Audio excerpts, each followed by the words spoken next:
Hi everyone, this is Team 2 and the project topic we chose for this semester is Web Service Recommendation. Our team consists of Aja, Pranjal, Rishabh and me. So we'll start a presentation with some introduction to recommendation systems. We'll talk about why they're important and I'll be introducing some key terms which will be used throughout the presentation. Then each person from the group will be talking about a paper they have read as a part of the literature survey. After that, we'll talk about similar and discordant themes that we found in our survey. And finally, we'll talk about our implementation and give you a demo at the end. So, what is a recommendation system? Let's take YouTube for example. YouTube has a lot of users and videos, and the YouTube recommendation system tries to recommend the right video to a user based on their previous watch history. So, how does a recommendation system help businesses and clients? The primary goal for any business is to improve client interaction. And so, the more appropriate videos YouTube recommends to its users, the more the clients interact with the YouTube platform.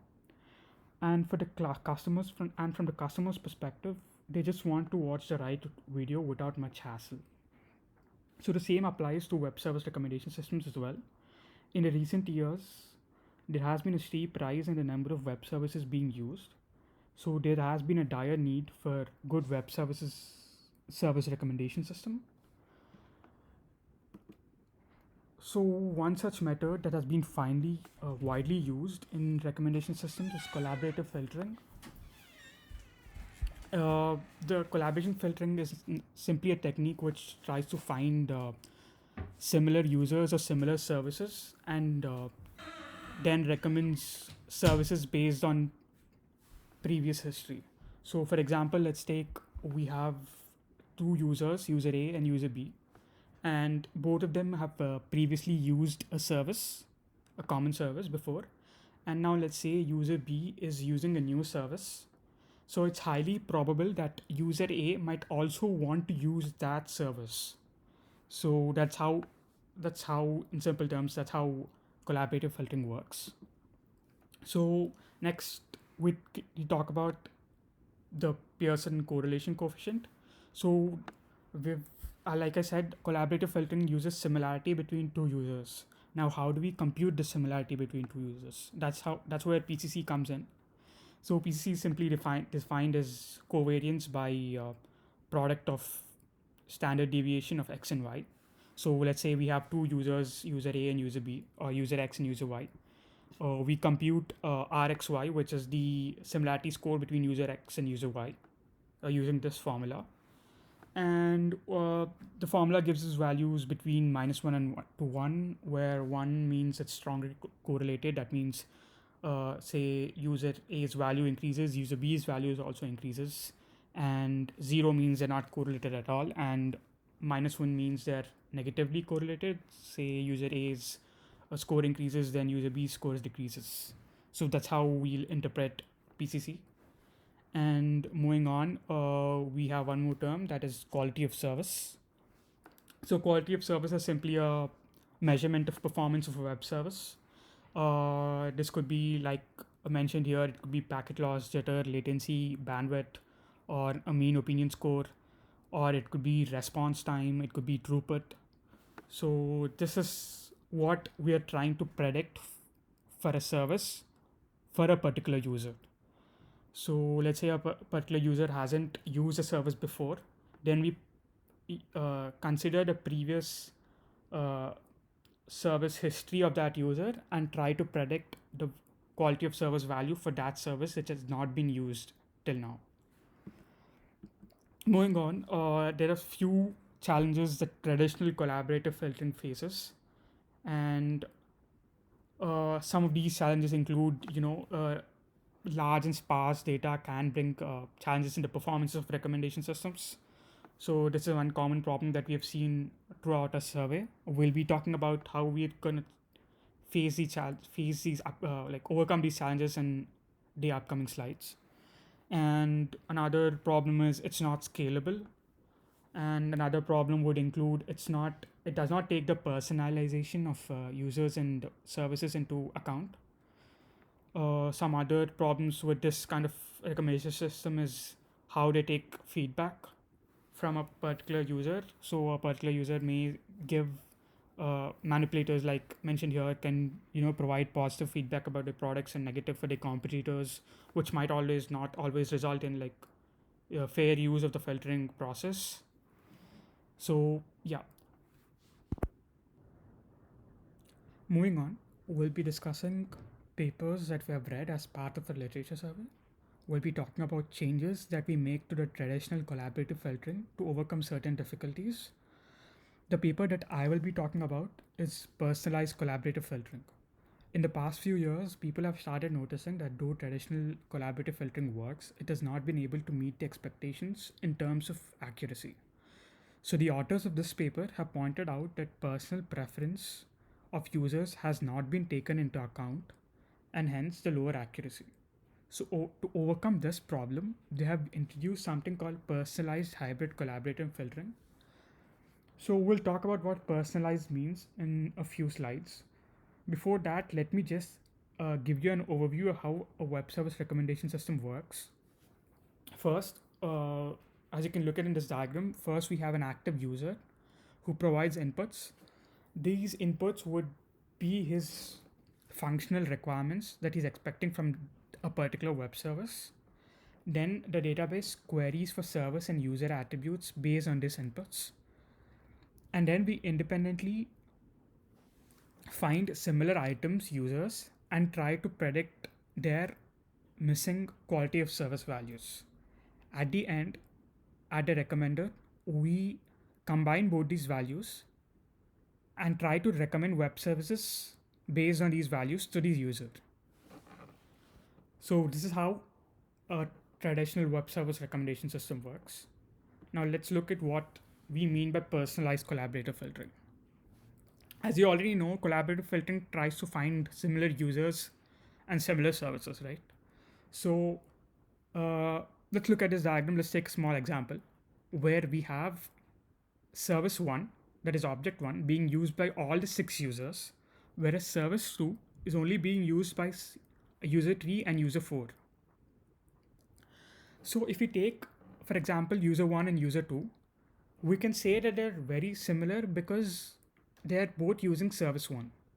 But we are not taking into account that service 1 is quite popular among all users. That is, it's being used by all the users, so hence it should not be given as much weightage as service 2, which is only being used by 2 users. So when we say user 3 and user 4 are similar, that is because they are opting to choose a very uncommon service compared to service 1. So this is what we're going to do. We're going to give weights to services based on how popular they are. So we're going to change that, the previously introduced Pearson correlation coefficient formula and try to add a few extra terms that give weightages to services which are more common, and less weightages to services which are more common, and more weightage to services which are uncommon. So that is where these two terms come in. So we introduce DI, as you can see in the formula, is the standard deviation for a service. So when a service is used a lot, the standard deviation is less, and hence the less weightage is given to the service when computing similarity. And when a service is being used less or quite uncommon, the standard deviation is pretty high, and hence higher weightage is given to this, or higher weightage or higher importance is given to this particular service. So in this formula, they are trying to find similarity between user A and user U, and they're gonna do a summation over all web services, and they're gonna calculate the summation based on the weights of each given service. Moving on, you can see there's something called lambda over here. This lambda 1, and this is independently done for services and users. So the lambda 1 will be for users and lambda 2 will be for services, and both these parameters are tunable parameters which are quite dependent on the data set that we're going to use. So these two parameters are basically data dependent and might change from data set to data set. At the end, we are going to use these similarity scores to predict a quality of service value. And this is the formula that we can use to predict quality of service value, where mu is another tunable parameter which balances the prediction values accordingly. So pu is the values we get from user similarity, and pi is service similarity. So we combine these both terms and create some kind of hybrid prediction, and hence the term personalized hybrid collaborative filtering. Hello everyone. Today I'll be talking about QoS Aware web service recommendation using collaborative filtering with pgraph. This paper introduces a model-based composite filtering method that tries to optimize the predicting order, that is the predicting order of the basic QoS values, by solving the problem of sparsity in the so-called user item matrix using a graph-based method. The problem of sparsity is something that we've discussed before, and it is linked with the lack of common services between users. The paper does the makes the user's algorithm by including an iterative offline training process to decrease sparsity in the user item matrix. If the basic models cannot predict the missing values in the user item matrix, the mean of users and items is added and recommendation is done based on active users.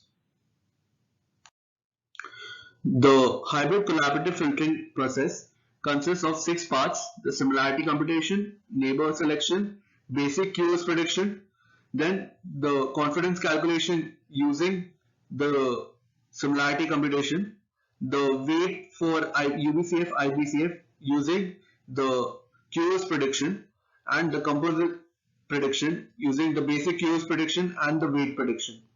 This step is an offline process that is repeated as many times as needed to make the user item matrix denser.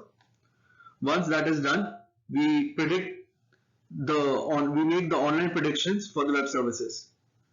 Also to note here is that from now here on we'll only use the common term node, which refers to an item of a user depending on the context. The first step of the offline training process is selecting the neighbors of the node based on a similarity score. The similarity score is calculated using the Pearson correlation coefficient between the current node and all the other nodes that share a similar service.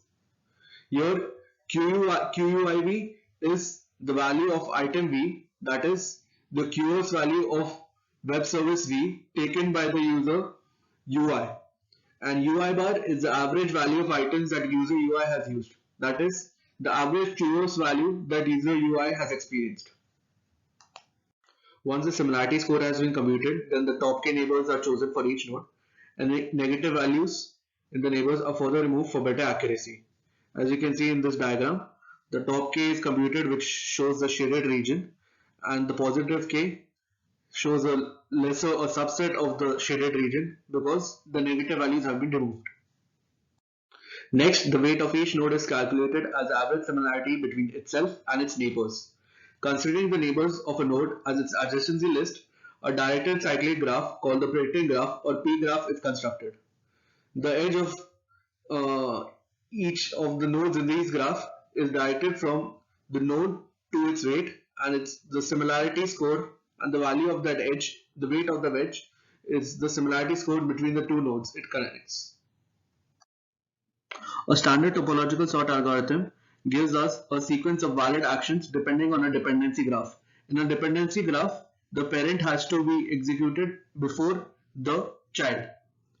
In our case, we cannot use the original topological sort which was built for direct acyclic graphs. So the authors have introduced a new adjusted topological sorting algorithm for the p-graph.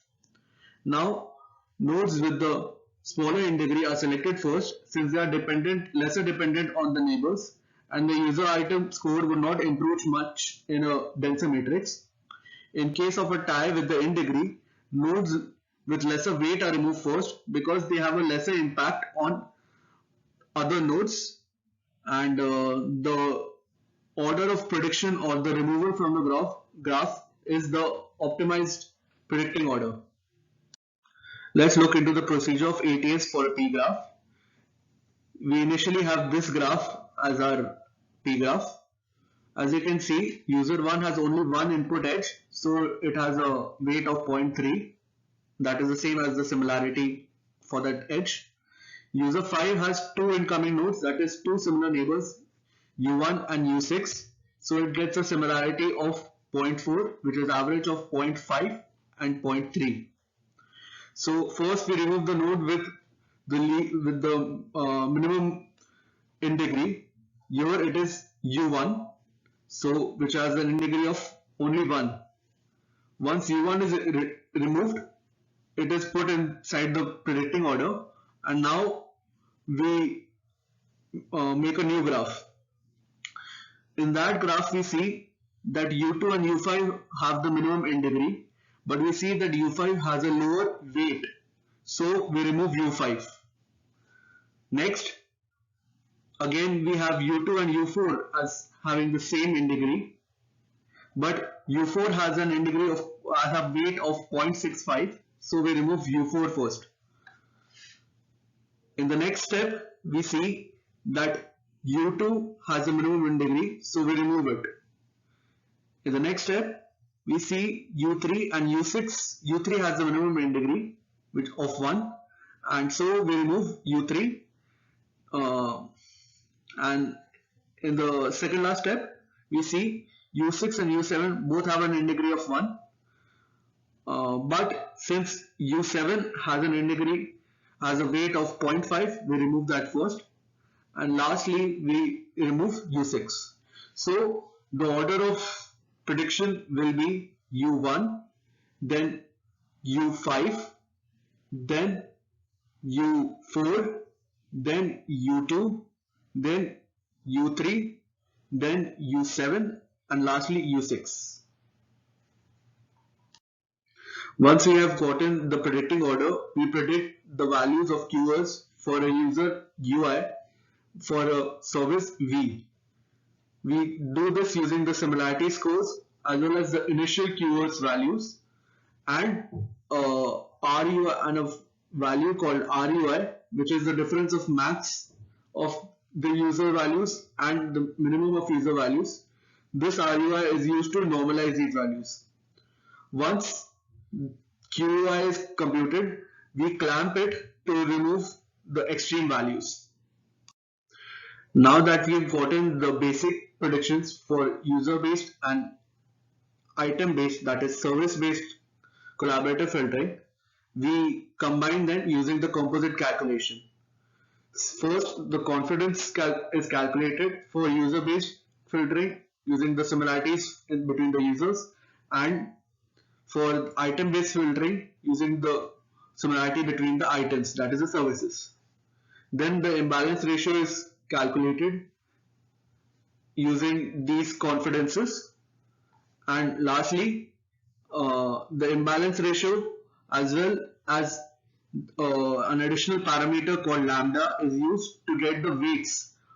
So these weights are multiplied with the user and the with the predictions from the user and the predictions from the item, that is the service, to get the final composite prediction. I'd like to invite Adarsh Srivastava to present the next paper. Hi everyone, I'm Adarsh Srivastava and I'll be talking about the third paper that we read for the term project. So this paper was proposed by Zhu et al. And talks about protecting users' data for web service recommendation.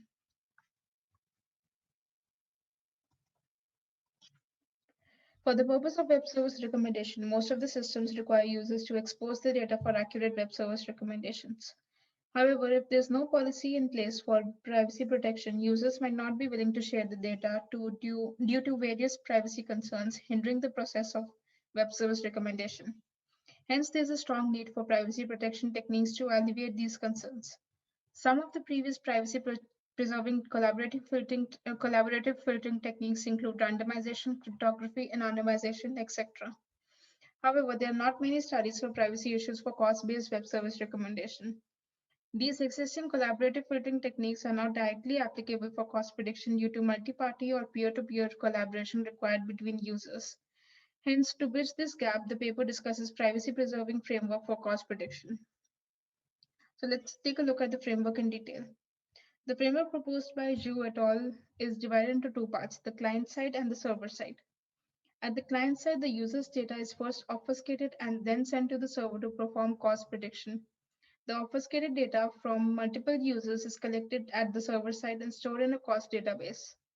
Then the web service recommendation system performs prediction of cost values at the server side using one of the privacy preserving techniques, such as PIUPCC and PPMF, which we'll discuss in a while.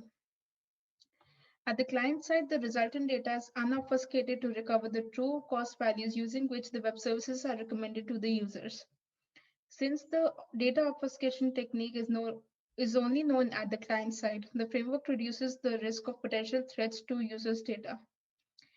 Also, since the collaborative cost prediction approaches takes in only the obfuscated data and never gets access to the user's data, there's less reliance on the server for preserving privacy, thereby establishing the superiority of the framework. Here, the WS database is the set of services which is the set of all the services which are available for recommendation. So now let's talk about the implementation of privacy preserving cost prediction approach in detail. In the first step, that is the data obfuscation step, the data is obfuscated at the client side in two stages, the z-score normalization and data randomization. In z-score normalization step, the original cost values are normalized using this equation, the equation shown here, which results in a zero mean data vector. Here, IUS is the original cost value for user U and service S. RU is the mean of all the cost values for user U, and sigma U is the standard deviation for user U. In the data randomization step, a random value is added to the normalized cost value as shown here. Once the data is obfuscated, one of the two privacy-preserving approaches are used for missing cost value prediction. Let's talk about the privacy-preserving approaches. The first privacy-preserving approach, that is the PUIPCC, extends the original UIPCC approach for missing cost value prediction. The original UIPCC uses Pearson correlation coefficient for computing similarity between two users U and V, which was discussed before. The authors of the paper, Zhu et al., further extend this similarity computation and use the obfuscated data values RUS and RVS to compute the new similarity UV as per this equation. Here, IU denotes the set of web services invoked by user U, and IV denotes the set of web services invoked by user V. Once the similarity has been computed between two users U and V, top case similar neighbors for user U and top case similar services for user U are identified. The weighted average of QoS values from similar neighbors is used to predict the user-based cost values, RUUS, and the service-based cost value, RSUS, which are further combined using this equation to boost the prediction accuracy. Here in this equation, lambda is the combination weight and ranges from 0 to 1. This slide talks about the other privacy-preserving cost prediction approach, the PPMF, which extends the original probabilistic matrix factorization technique for cost prediction. The goal of PMF is to map N users and M services into a joint latent factor space with dimensionality D. The PMF defines two latent factors, the latent user factor and the latent service factor, to approximate observed cost values between user U and service S, as shown in this equation on the left side. Here, BU and BS are the biases due to which may be due to fast network connections and abundant system resources, which are not common for all the users. The delta US denotes the approximation error in this equation. To take into account the challenges posed by data obfuscation, the authors set mu equals to 0 and BU equals to mean of R to obtain this equation. Now, here, by taking both delta US and epsilon US as Gaussian noise, the authors obtain the following loss function and use the gradient descent algorithm to minimize the loss function. Once the loss function is minimized, the authors solve the equations to get the following equation for cost value prediction. Here BS is the bias due to service. Here BS is the service bias. UTU is the UTU is the transpose of the uth column of latent factor of user U, and SS is the sth column of the latent factor of service S. Once the missing cost values are predicted using one of the two privacy-preserving frameworks, a post-processing step is performed at the user end, which involves a renormalization operation of the z-score normalization. This post-processing step results in getting the actual cost values of the user U. So as per this equation, the mean U and the standard deviation U are only known at the user side. Hence, this post-processing step can only be performed at the user end, making it difficult for other people to access those values. Since this can just be performed at the user end, the privacy is protected and the server is not involved in, the server doesn't get access to the original data at all. So now Pranjal will introduce the fourth paper that we did for the project. Hello, I'm Pranjal. Now I'll discuss about time-aware and data sparsity tolerant web service recommendation based on improved collaborative filtering. In this method, an improved time-aware collaborative filtering approach is proposed, which utilizes time component and similarity measure to recommend a web service. While it is necessary for a web service to meet its functional requirement, it is also necessary to have an optimal non-functional characteristics like throughput, availability, and the time. The proposed algorithm leverages QoS prediction as it is useful component for the web service recommendation. So the QoS basically is the output availability and the time and various other factors. So the non-functional requirements are closely related to time and the user from different geographical location observe different QoS. Hence it requires additional timer component in QoS prediction. So if there are two users and the geographical location are different, they will observe two different QoS. Our approach also addresses data sparsity issue by proposing the hybrid random algorithm, which is used to predict similar service and indirect users, which we will discuss about later. Now we will discuss about the methodology for the web service recommendation. Firstly, the target user will provide the functional requirement, and once it is met, the web service recommendation list will be uh, acted as input for the system.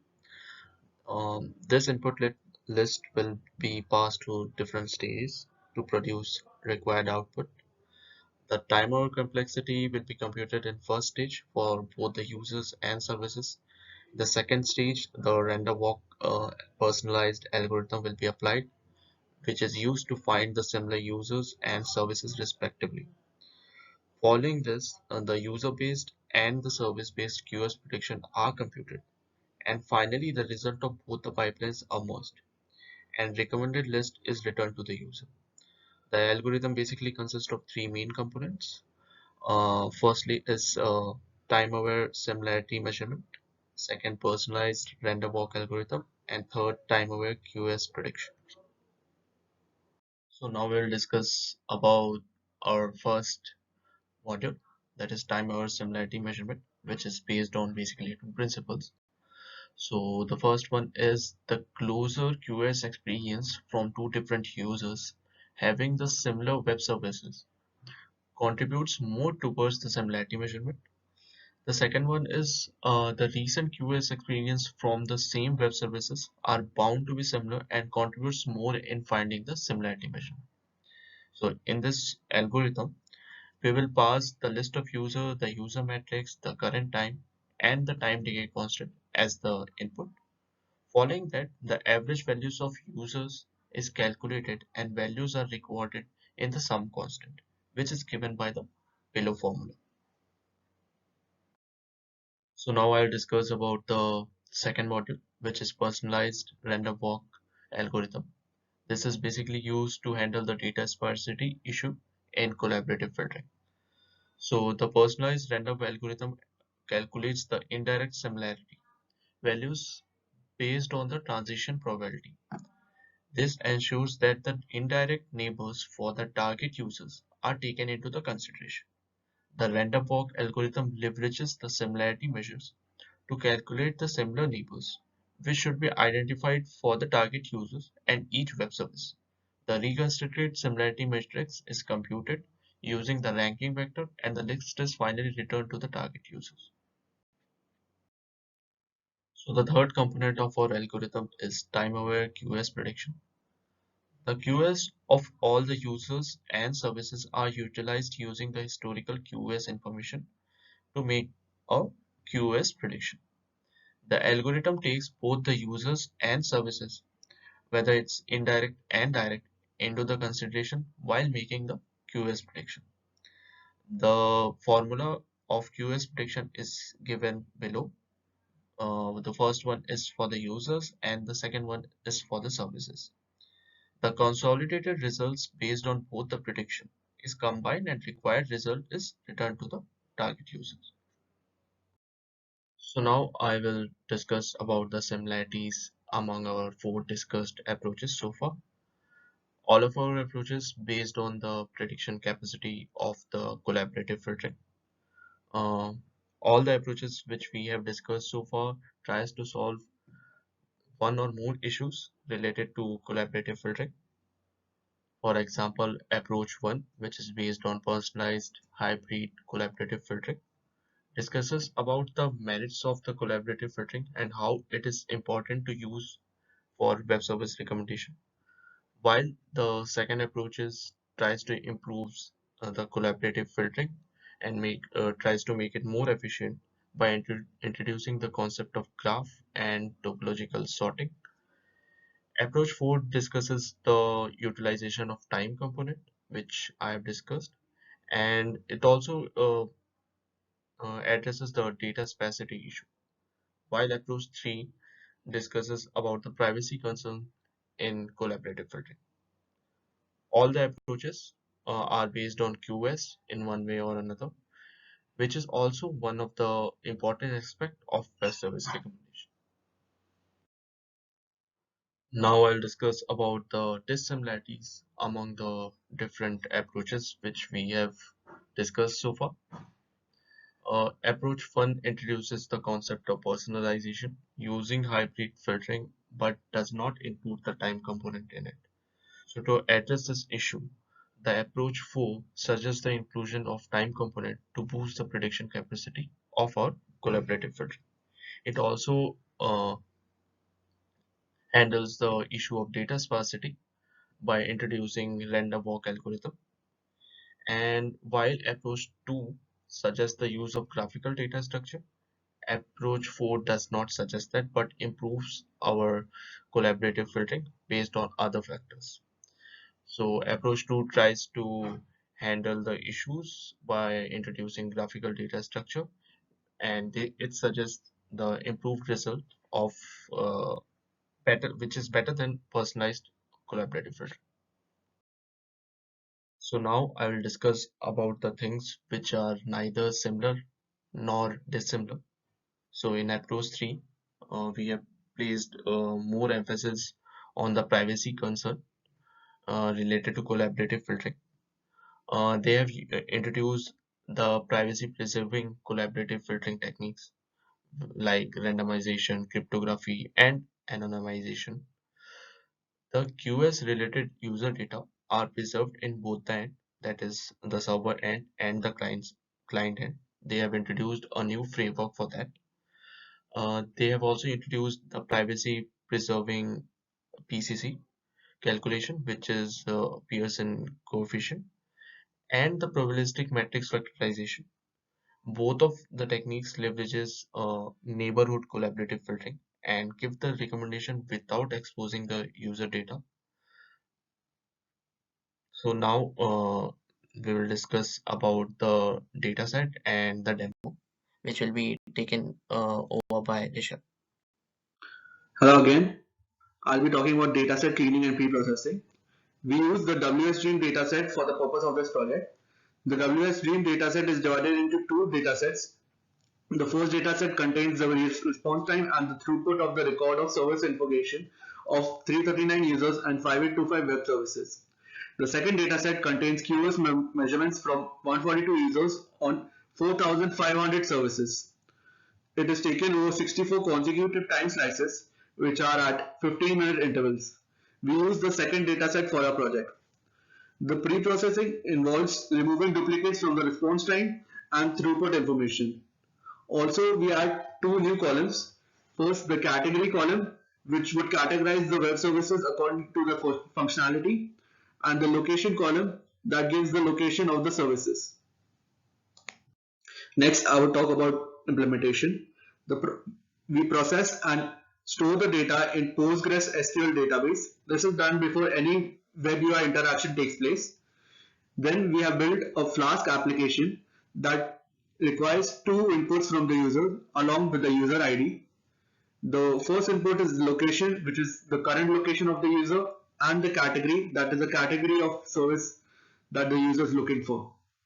Then we query the database to get the users who match the given inputs, that is the user ID, the service ID, response time, throughput, and time slice ID. Then we compute user similarity and service similarity matrices independently using the Pearson correlation coefficient. Then we predict the missing QoS values using the personalized random walk.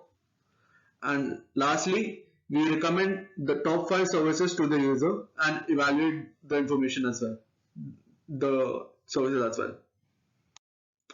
This is the diagram of the architecture of our project. First, the Flask frontend takes the user ID, category, and location of the user. Then, using the category and location information, we retrieve all the data and get a subset of the database. Then we have two parallel pipelines for user-based and service-based. In each of these pipelines, we first compute the similarity comparison using the formula we discussed. Then we get the long-term visiting probability vector for the user. Then we compute the indirect similarity for a given user. This is to refine the original direct neighbor similarity matrix. Next, we combine the similarity from the user as well as the service to get a QoS prediction. We also use the original QoS values and the similarities to get the QoS prediction. Then once the prediction has been made for one QoS value, we do the same process for the second QoS value. Here we are using throughput and the response time. So we combine these two using the multi-criteria decision making, which uses a process called TOPSIS. Additionally, we are also evaluating the QoS predictions using the actual data.